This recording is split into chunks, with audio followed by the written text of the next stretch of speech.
What's up guys, my name is Andre and welcome to a new video. Today I wanted to upgrade my cold storage, or at least create one, because I've been running out of space on my hard drives for a while now, and I've been trying to remedy it by deleting files and moving them somewhere else or uploading them online to some kind of cloud services, but I've run out of space on those services too. So I was thinking to myself, what's the cheapest and most reliable cold storage I could have? And then I was looking around on the web, and then I found that somehow I have never used a Blu-ray drive before. So I bought one. I bought a Blu-ray drive and 50 Blu-ray discs. These are single-layer 25 gigabyte Blu-ray discs. So let's have a go at it. So the first matter of business is to unpack this stuff, but the thing is, I'm not gonna make Blu-rays to be played on an actual Blu-ray player. I'm mostly going to use this really as cold storage. Good. So here we go. Blu-ray disc rewriter. So let's move over to the media itself. Keep in mind that the media I've got here is not top quality media. This is just, you know, your standard stuff.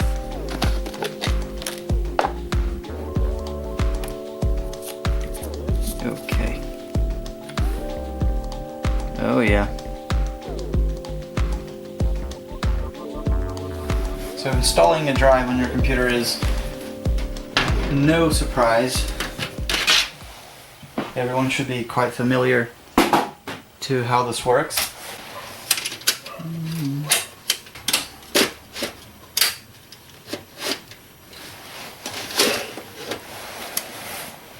This is your standard DVD drive.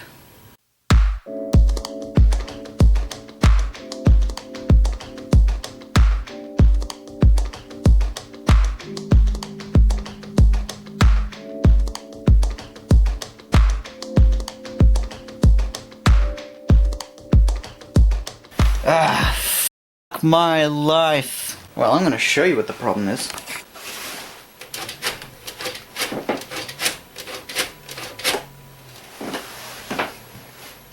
Thankfully, by this point, the DVD drive, the Blu-ray drive, is already showing up on the computer. That's good. So, after a bit of a fight with the cables inside my computer, I've cut them some slack, quite literally, and I was able to make the damn thing fit in there. So we can continue.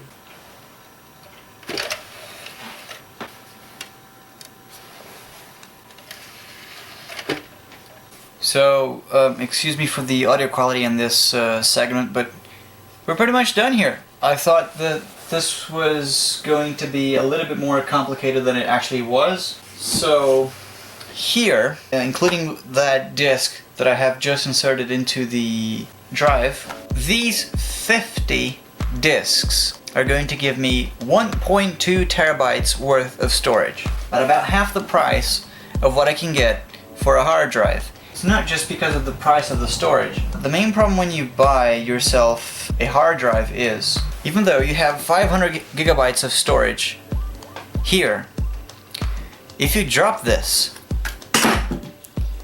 it's gone. So that's the main problem. That's the main pet peeve I had with hard drives. Not only are they a bit more expensive, they are not really practical and reliable for cold, long-term storage. Because out of the blue they can stop working. If you drop them, or if they receive an excessive shock, they will stop working, or they will start to have bad sectors.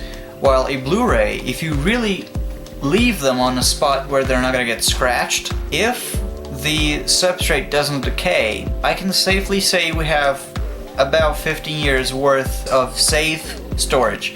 Not that the stuff that I'm going to put on these discs is inherently important, but it's stuff that I'm a data hoarder. I can't delete my stuff. I've been forcing myself to do it by deleting project files and raw files of my old projects.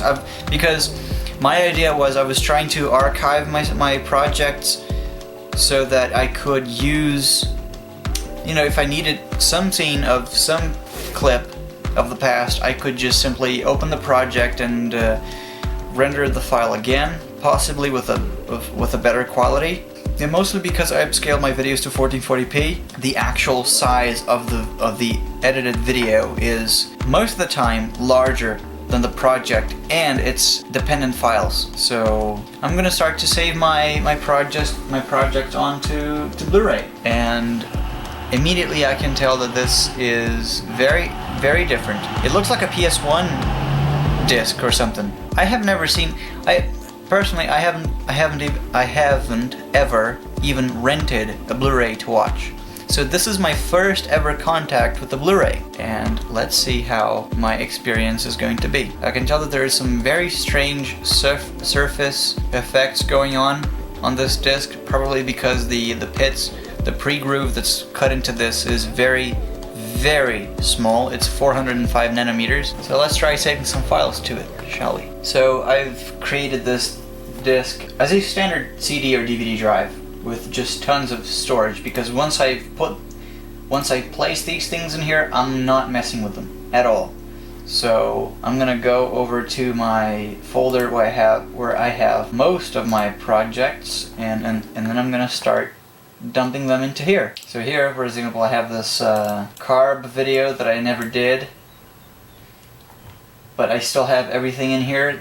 See, that file in itself is 6 gigabytes. So I'm going to use a few of these discs to save everything I need to save.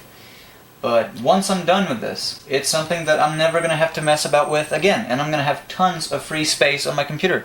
If I ever need something, I can just plop in a Blu-ray disc in there and then have all my stuff. If I find that some discs are getting too scratched due to constant use, I can just copy these files out of these Blu-ray discs, as long as I can read them properly.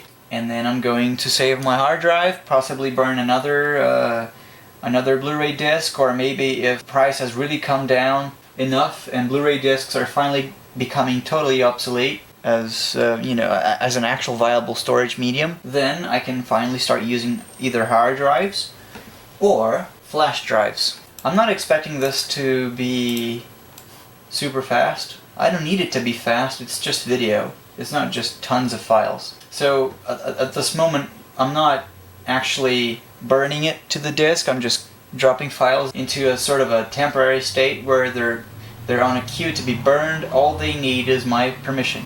As you may expect, some of these videos actually do have some kind of sentimental value to them, because either they are videos of things that I do not own anymore, such as bikes, computers, parts, or it's just places that I have visited, or things that I have done that I'm really proud or fond of. So yeah, but I don't like the fact that they use too much of my computer space. At this moment, I'm actually on the point where I can't install games anymore because I simply do not have the real estate to do so. Funny, right? And I'm afraid that all of these tons of gigabytes copying to another area are either being dumped into my SSD. Yes, they're being dumped into my SSD. So I will always need to have at least 25 gigabytes of space free on my SSD, always.